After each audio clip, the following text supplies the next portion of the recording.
Welcome to the True Alien Podcast, everybody. I'm Adrian Smith. And I'm Julia Jones. And this is your daily dose of the paranormal. Your daily paranormal probe. That's right, where we delve into some of the most bizarre... The unbelievable. Yeah, the unbelievable. Strange and unusual. Real stories about aliens, abductions, UFOs, Bigfoot. Anything and everything. And we always have a fun, humorous approach. Always. Trying to figure out what is fact and what is definitely fiction. So, Julia, you shared with me a really interesting case today. It involves this teenager, Sparrow Delaney, and a phone. And that's all I'm going to say. All right. Sounds pretty normal so far. But Sparrow Delaney, she was chronically late, Oh. according to the sources that I read. Seems to be a pattern. So she was known for never being on time. Okay. And Always rushing. always rushing. One day, Back and a little behind. she was running a little behind, of course. Yeah. And she stumbled upon this old phone booth. Which is unusual these days. Well, exactly, yeah. And she decided to use it. Okay. So she went into the phone booth, and there was this rotary phone. A rotary phone. Yeah. In this day and age. Yeah, I know. It's really strange, right? That is a blast from the past. It is. And according to the material that we've been able to dig up, this phone was no ordinary rotary phone. No. What was so special about it? Well, apparently it could dial into different eras. Wait, hold on. Are we talking time travel here? Like actual dialing through time? That's what the sources are claiming. Okay, this is where things start to get really interesting. So, naturally, being a teenager, she starts experimenting with it. Of course, who wouldn't? And, So where did she call first? Do we know? well, one of the accounts mentions that she called up Henry Ford. Henry Ford. Wow, going way back. What did they talk about, I wonder? Well, the sources don't get into too many specifics. Okay. See? But I bet she had some thoughts on his cars, right? Oh, yeah. Apparently she was giving him some unsolicited advice. Unsolicited, as teenagers do. Yeah, just about, I can imagine. So from Model Ts to time travel, that's quite a leap. Yeah. And, she didn't just stop there. She apparently also got into a debate with a toga-clad philosopher in ancient Rome about pineapple on pizza. Pineapple on pizza. That's the debate she chose for ancient Rome. Hey, you got to understand, teenagers, sometimes their priorities are a little different. That's true. Although, gotta ask, where do you stand on this crucial issue? Pineapple on pizza, yay or nay? Oh, absolutely nay. It's just wrong. It's a culinary crime. It's a crime against pizza. I'm with you on that one. So, Henry Ford, ancient philosophers, anyone else on Sparrow's speed dial of history? Oh, yeah, she didn't stop there.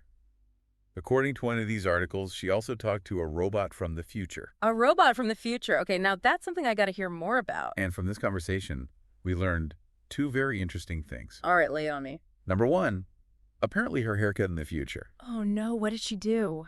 I guess she didn't make good choices. That's all they said. Oh dear, I've been there. And number two, and this is the one that really got her, llamas go extinct. Llamas extinct. Now that's just tragic. Yeah, it's the end of an era. It really is, though. You gotta wonder, why llamas? Of all the things to learn from the future, why focus on that? Right. But I think that's what makes this whole thing so compelling, is these little details, these little tidbits that really grab your attention. I agree. It's the unexpected stuff that really makes you think. Exactly. Now, it didn't stop there. She also decided she was going to intervene in some of these historical events. Intervene? What does that even mean in this context? Did she try to change the past? Well, for example, she offered to ghostwrite some better endings for Shakespeare. Ghostwrite Shakespeare? That's pretty ambitious. Well, according to one of the sources, she thought Romeo and Juliet could use a happier ending. Oh, the classic teenage take on Shakespeare. It's all about the happy endings. Yeah. And then... Wait, there's more, isn't there? Oh, there's so much more. Okay, hit me. She also apparently tried to order a pizza in the Jurassic period. A pizza in Yeah. the Jurassic period. Now, how did that even work? Well, the sources didn't get into the specifics of the logistics. That's probably for the best. Can you imagine a T-Rex trying to deliver a pizza? I'd love to see that, though. Okay, point taken. That would be a sight. But on top of all of this, she also started leaving these really panicked voicemails for herself, warning her past self against using the phone. So she knew she was messing things up, but couldn't help herself. It seems like she was starting to understand the consequences of her actions. A classic case of too little, too late, perhaps? Yeah, probably. So all this time traveling, all these interventions, there had to be some consequences. Right? Oh, yeah. Things got really interesting really fast. Interesting how Like alternate timelines interesting, or more like tripped over your shoelaces interesting. More like dinosaurs wearing pizza boxes showing up in the present day interesting. Dinosaurs with pizza boxes. Okay, that's definitely more than tripping over shoelaces interesting. Right. Apparently, she messed up the space-time continuum so badly. Yeah, that'll do it. That she brought dinosaurs into the present, and for whatever reason, they were all wearing pizza boxes. All right. That's a visual I'm not going to forget anytime soon. Yeah, and then she also messed up Shakespeare so badly. Oh, no. What happened to poor Shakespeare? That she accidentally turned Romeo and Juliet into a critically acclaimed rap battle. A rap battle? Seriously? Yeah, can you imagine that? Well, on the bright side, maybe Shakespeare's estate is finally seeing some decent royalty checks. Yeah, well, speaking of which, a lot of historical figures started showing up in Sparrow's history class. Wait, really? What do they want? Well, according to one of the sources, they were all demanding royalties. That makes sense. Can't blame them for trying to get their due. Yeah, and they kept asking for the Wi-Fi password. The Wi-Fi password, classic. Can't live without our modern conveniences, can we? Not even if you're from the past, apparently. But then things got really serious. Okay, serious how? Did the dinosaurs start rampaging? Not quite. She received a call from a very, very angry alien overlord.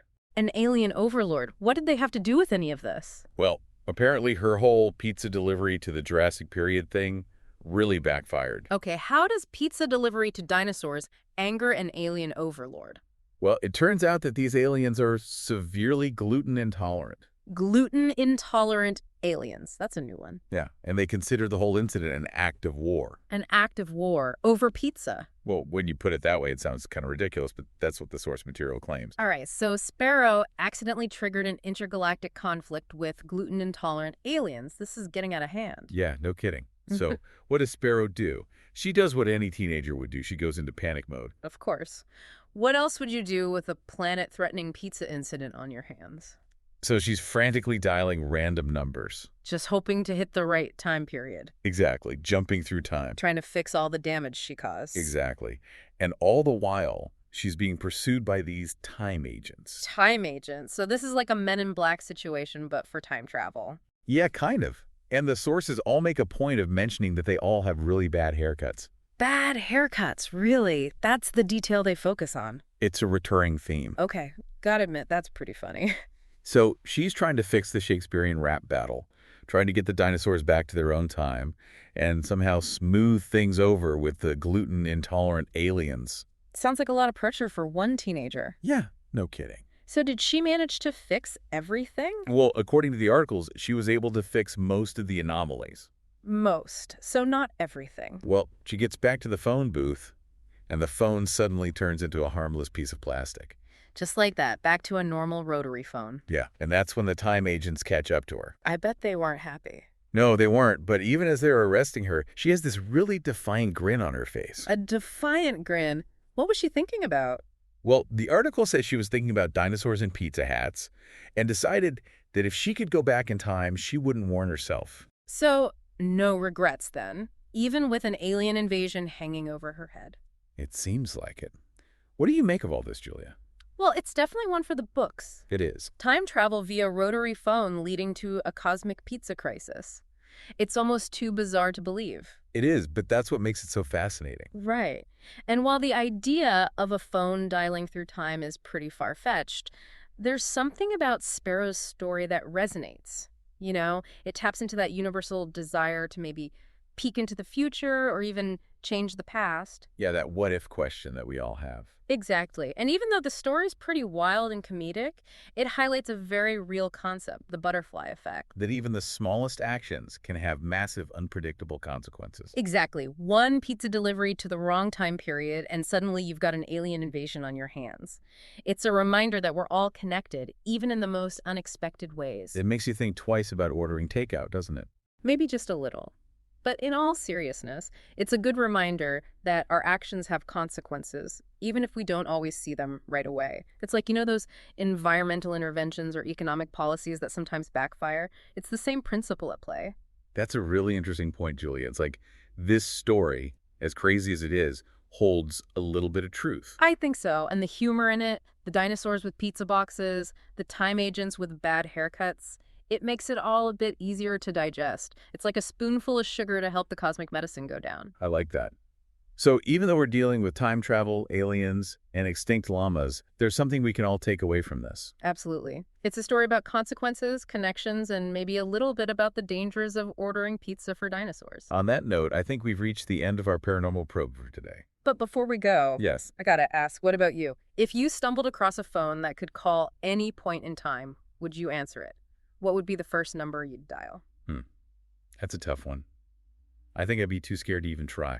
Come on, there must be someone you'd be curious to talk to. Well, maybe I'd try to call myself 10 years ago, give myself some advice, maybe avoid some bad decisions. Ah, the classic time travel dilemma.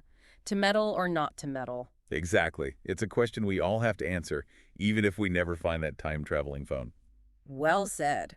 On that thought-provoking note, we'll leave you to ponder that very question. What would you do with the power to call through time? And remember, to support more explorations into the strange and unexplained, make sure to rate and follow the True Alien Podcast wherever you get your podcasts.